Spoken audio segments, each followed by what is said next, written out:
임차인의 매수 청구권과 임차인의 상환 청구권을 비교해보고 더 나아가 전차인의 매수 청구권까지 비교해볼게요. 가장 기본적인 차이는 임차 목적물과 독립됐는지 아닌지를 따지는 건데, 일단 이 임차 목적물 누구 걸까요? 물론 남의 거로 임대차 하는 경우도 있지만 보통은 임대인 거예요. 만약 임차인이 뭔가를 했는데 임차 목적물에 부합해버렸다? 쉽게 말해서 흡수된 거죠. 그러면 임차 목적물의 구성 부분이 된 거예요. 임차 목적물이 임대인 거였으니까 그럼 이건 임대인 거네요. 반면 부합이 안 됐다? 그럼 독립성이 있는 거니까 여전히 임차인 거죠. 여러분이 만약에 임차인이에요. 돈은 내가 썼는데 임대인 거가 됐다면 어때요? 그에 대해서는 돈을 받아야겠죠. 이게 바로 상환 청구권입니다. 임대인이 동의를 했든 안 했든 상관없어요. 구성 부분이다 보니 뼈화살을 만든 비용이라서 유치권을 행사할 수도 있고요. 심지어 이건 내가 채무 불이행이 있어도 상관없어요. 행사할 수 있고, 반면 흡수되지 않았다면 이건 독립성이 있는 거니까 여전히 임차인 소유죠. 임차인 거예요. 이때 행사할 수 있는 게 매수 청구권인데, 우리가 오늘 배울 매수 청구권은 두 가지예요. 부속한 물건, 부속물을 사가라고 하는 부속물 매수 청구권이 있고요. 지상물을 사가라고 하는 지상물 매수 청구권이 있어요. 부속물은 내가 부속한 거니까 내가 떼어갈 수도 있어요. 근데 지상물 어때요? 요것도 건물을 뜯어간다고 하긴 좀 웃기지만 애초에 건물은 뭐예요? 토지에 흡수된 거예요? 흡수 안 된 거예요? 우리가 소유권 배울 때 건물 소유권과 토지 소유권은 따로라고 배우잖아요. 이건 같지 않습니다. 그럼 이건 임차인 거네요. 너 거 해줬으니 돈 달라고 하는 게 상환 청구권이었다면 내 거 사가라고 하는 게 매수 청구권이에요. 매수 청구권이 재밌는 게 이름은 청구권인데 사실 이 매수 청구권은 형성권이에요. 청구권이랑 형성권을 비교해 보자면 둘 다 원하는 게 있는데 청구권은 말 그대로 청구하는 권리예요. 즉 요구하는, 요청하는 권리죠. 누구한테 청구할까요? 상대방이죠. 이건 원하는 바를 이루려면 상대방이 해줘야 되니까 상대방의 응답이 필요하죠. 반면 형성권은 말 그대로 형성하는 권리예요. 즉 이루는 권리죠. 뭘 이룰까요? 원하는 걸 이루는데 청구권은 상대방이 해줘서 이루어지는 건데 형성권은 그냥 이루는 권리예요. 일방적으로 형성하는 권리예요. 형성권의 대표적인 게 뭐가 있죠? 취소권이 있죠. 취소권은 제한 능력자가 한 법률 행위나 109조 착오, 110조 사기 강박 이 경우 행사할 수 있죠. 그리고 상대방의 채무 불이행이 있을 때 하는 해제권도 있고요. 이때 상대방의 의사는 중요하지 않아요. 왜냐면 일방적으로 원하는 바를 형성하는 권리이기 때문에 그런 거예요. 매수 청구권처럼 청구권이라는 이름이 붙어있지만 사실은 형성권인 거 몇 개만 좀 보자면 지상권자가 2년 이상 지료를 밀렸을 때 지상권 설정자의 지상권 소멸 청구권이 있고요. 전세권자의 계약 위반이 있을 때 전세권 소멸 청구권, 임대차를 했는데 차임이 상당하지 않을 경우 행사하는 차임 증감 청구권, 공동 소유였던 걸 쪼개는 공유물 분할 청구권, 그리고 오늘 배울 지상물 매수 청구권과 부속물 매수 청구권, 그리고 매도인의 하자 담보 책임에서 나오는 대금 감액 청구권. 지금 이것들은 이름은 청구권이라고 붙어 있지만 사실 이건 형성권이에요. 청구권이라고 이름 붙은 건 거의 대부분이 청구권이 맞아요. 소유권 이전 등기 청구권도 그렇고 저당권 말소 등기 청구권도 그렇고 오늘 배울 비용 상환 청구권도 그렇죠. 근데 청구권이라고 이름 붙였지만 사실은 형성권인 권리가 이렇게 적어보니까 좀 많아 보이지만 많고 많은 청구권 중에 사실 몇 개 없거든요. 이 권리들이 이렇게 소중할 수가 없는데 두 문자를 좀 따볼게요. 여기 소, 여기 증, 여기 할, 여기 수, 여기 감. 소증할 수감. 이름은 청구권인데 소증할 수감이 들어가면 형성권이라고 보시면 돼요. 그래서 매수 청구권을 행사하면 상대방이 안 사요 하고 거절할 수가 없어요. 그렇게 일방적인 권리면 그럼 임차인은 채무 불이행이 있어서는 안 되겠죠. 상환 청구권은 두 개로 나눠요. 하나는 필요비 상환 청구권이고 하나는 유익비 상환 청구권이에요. 여기에는 필요라는 말이 있는데 여기엔 필요라는 말이 없어요. 이건 꼭 필요한 비용이고요. 이건 꼭 필요한 비용은 아니었지만 어떻다? 유익하다. 유익한 비용입니다. 가치가 증대된 거죠. 다시 말해서 필요는 없는데 있으면 좋은 거 한 비용이 유익비고요. 없으면 안 되는 거 한 비용이 필요비예요. 비용이라는 말이 나왔는데 이 상환 청구권을 보통 공부할 때 보시면 비용 상환 청구권이라고 불러요. 이 비용 상환 청구권은 행사할 수 있는 기간이 있는데 상대방에게 임차 목적물을 반환한 다음에 6개월 이내에 행사를 할 수 있어요.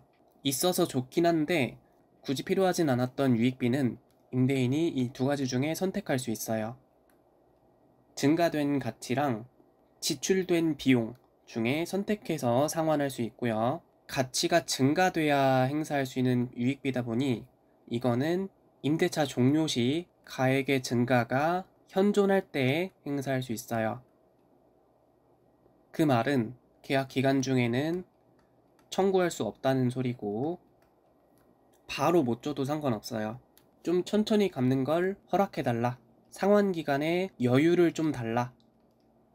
법원에 허여를 청구할 수 있어요. 법원이 그렇게 허여라고 해주면 좀 천천히 갚아도 돼요. 여기서 문제, 이때는 변제기가 뒤로 늦춰진 거니까 유치권이 성립할 수 있다 없다. 정답은 X죠. 왜냐하면 유치권이 성립하려면 변제기가 도래해야 되는데 변제기가 뒤로 늦춰지면 이때 유치권이 성립할 수 없게 되는 겁니다. 그래서 상환기간 허여가 있으면 유치권 행사를 못해요. 반면 필요비는 꼭 필요해서 한 비용이잖아요. 그럼 계약기간 중에도 청구할 수 있어야겠죠. 그래서 필요비 갖고는 상환기간 허여가 안 돼요. 이거는 계약기간 중 청구할 수 있고요. 이거는 허여는 안 됩니다. 이제 매수 청구권으로 넘어갈게요. 지상물 매수 청구권과 부속물 매수 청구권이 있네요. 하나는 땅지자 써서 지상물이니까 토지에 인정하는 거고 다른 하나는 부속물, 건물에 인정하는 거죠. 또 큰 차이가 지상물 매수 청구권은 임대인이 싫어 해야 되고 부속물 매수 청구권은 임대인이 좋아해야 돼요. 지상물 매수 청구권부터 설명드리자면 계약 기간이 끝나는데 지상물이 현존해야 돼요. 근데 임대인이 싫어해야 돼요. 뭘 싫어하냐면 더 이상 빌려주기 싫대요. 계약 기간 끝나는데 좀 더 빌려달라고 계약 갱신 요구를 임차인이 했는데 싫어, 너한테 더 안 빌려줄 거야 라고 거절하면 행사할 수 있어요. 계약 갱신 요구를 행사하려면 채무 불이행이 없어야 되는 건 아시죠? 애초에 해지 사유이기도 하고요. 이건 부속물 매수 청구권에도 그대로 따라가서 여기도 채무 불이행이 있으면 행사할 수 없어요.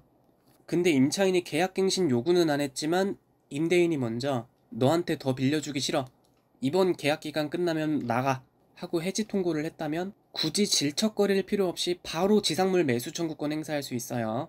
어쨌거나 더 이상 빌려주기 싫다고 한 건 맞으니까요. 그리고 이 지상물은 무허가라도 상관없어요. 미등기에도 상관없어요. 그리고 그 지상물이 경제적 가치가 있는지 토지 임대인에게 필요한지 전혀 따질 필요가 없고요.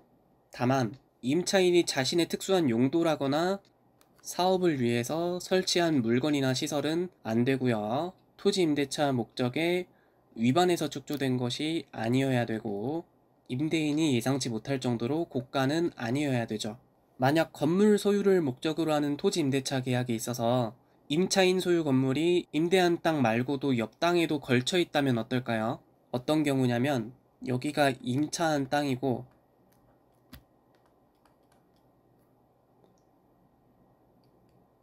여기가 타인 소유, 남의 땅이죠. 건물이 이렇게 있는 거예요. 따로 뗄 수 있다면 매수 청구할 수 있어요. 즉 구분 소유의 객체가 될 수 있는 부분에 한해서 매수 청구할 수가 있는데, 만약에 요거랑 요거랑 따로 뗄 수 있으면 요거는 매수 청구할 수 있겠죠. 여기서 문제 하나 낼게요. 임대차가 존속 기간 내에 만료가 됐는데 계약 갱신권을 청구하면 이건 형성권이다. OX, X죠. 지금 여기 보시면 이름은 청구권인데 사실은 형성권인 것들 5가지 모아놨어요. 소증할 수감. 여기 갱신 청구권에는 소증할 수감이 없죠. 이건 형성권이 아니라 청구권이에요. 그래서 거절할 수도 있어요. 다만 갱신 거절됐을 때 행사하는 지상물 매수 청구권은 거절하지 못하겠죠.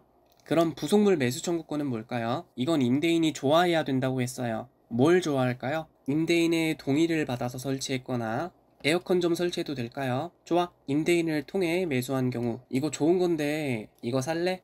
그러면 계약 해지할 때 매수 청구권을 행사할 수 있어요. 지상물 매수 청구권은 끝날 때 싫어 해야 행사할 수 있는데 부속물 매수 청구권은 살 때 좋아 해야 행사할 수 있는 거 대비되죠. 그리고 이것도 매매 계약이니까 동시이행 항변권의 대상이 되고 상대방이 매매대금 줄 때까지 임차 목적물을 안 넘겨줄 수 있는 거죠. 그러면 이 점유는 불법 점유다. OX, X죠. 동시이행 관계니까요. 동시이행 항변권은 정당한 권리니까 불법 점유는 아니에요. 매매 계약에서도 선이행 의무인 중도금이 늦는 건 이행지체라 지연이자까지 줘야 되지만 소유권 이전과 동시이행 관계인 잔금이 늦는 건 동시이행 항변권이 있었잖아요. 여기도 마찬가지예요. 근데 어쨌거나 사용수익은 계속 하고 있는 건데 돈을 안 줄 수는 없어요. 근데 계약기간 중에는 임대인 임차인 관계라 차임을 지급했던 건데 계약기간이 끝났어요. 이제는 이걸 뭐라고 부를까요? 부당이득 반환이라고 불러요.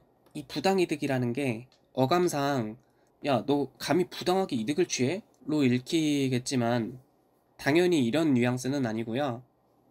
그냥 안 줬어? 주면 되지. 요 느낌 정도로 받아들이시면 될 것 같아요. 마지막으로 전차인인데요.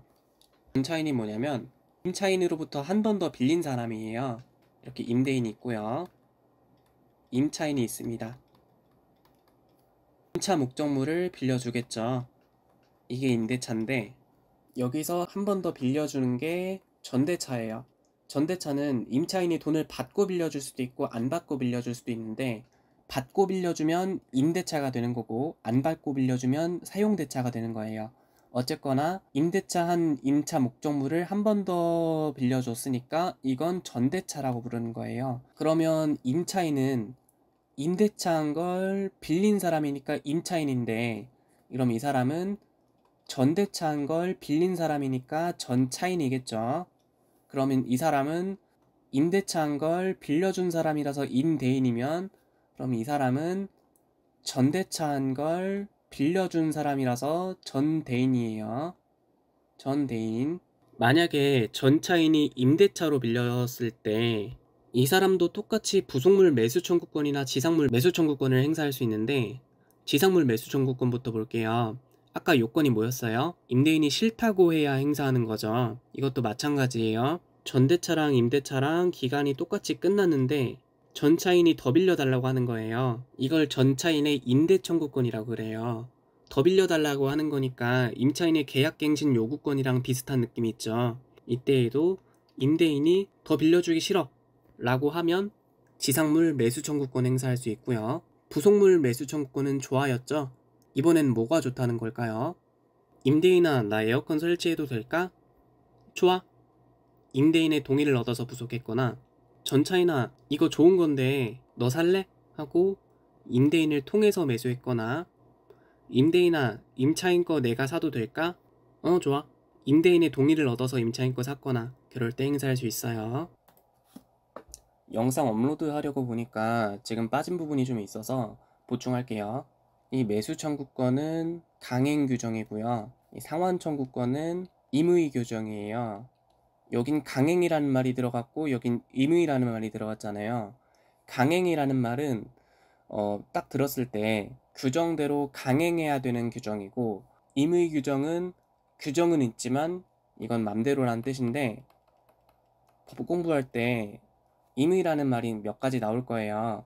한 두 가지만 보자면 임의 대리인이 있고요.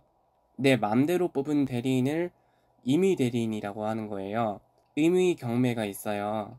이거는 판결 없이도 내 맘대로 경매를 넘기는 건데, 판결 없이 경매를 넘기려면 내게 뭔가 힘이 있어야겠죠. 이걸 보고 담보물권이라고 합니다. 담보물권 다룰 때 조금 더 자세하게 다뤄보도록 하고요. 임의라는 말은 맘대로라는 뜻이잖아요. 그러니까 특약이 먹혀요. 반면 강행 규정은 강행해야 되는 규정이니까 이건 특약이 안 됩니다. 비용상환 청구권은 특약이 가능하니까 이건 포기도 가능한데 자리가 없어서 여기서 마저 설명할게요. 비용상환 청구권은 임의 규정이라서 포기 약정도 가능합니다. 비용상환 청구권에 대비되는 개념으로 원상 회복 특약이 있으면 돈도 못 받고 오히려 원상 회복해야 될 의무가 있어요. 쉽게 말해서 내가 필요비 유익비를 써서 임차 목적물을 개량했는데 원래대로 돌려놔야 되는 의무를 부담하는 거예요. 그래서 포기 약정은 딱 중간 정도로 보시면 되는데, 비용 상환 청구할 권리도 없지만 원상 회복할 의무도 없는, 그냥 몸만 나가는 거죠. 그리고 이 전대차는 적법한 전대차여야 돼요. 이 적법이라는 말은 전대차 공부할 때 자세하게 배우겠지만 임대인의 동의가 있어야 된다는 거예요. 임대인 동의 받은 적법한 전대차일 경우 해당이 되는 내용이고요. 임차인이 만약에 임대차 종료 사실을 알면서도 계속 점유를 한다면 이건 불법 점유잖아요. 여기서 말하는 동시이행 항변권으로 점유하는 거는 이건 불법은 아니지만, 동시이행 항변권도 없는데 임대차 종료 사실을 알면서 점유한 건 불법 점유잖아요.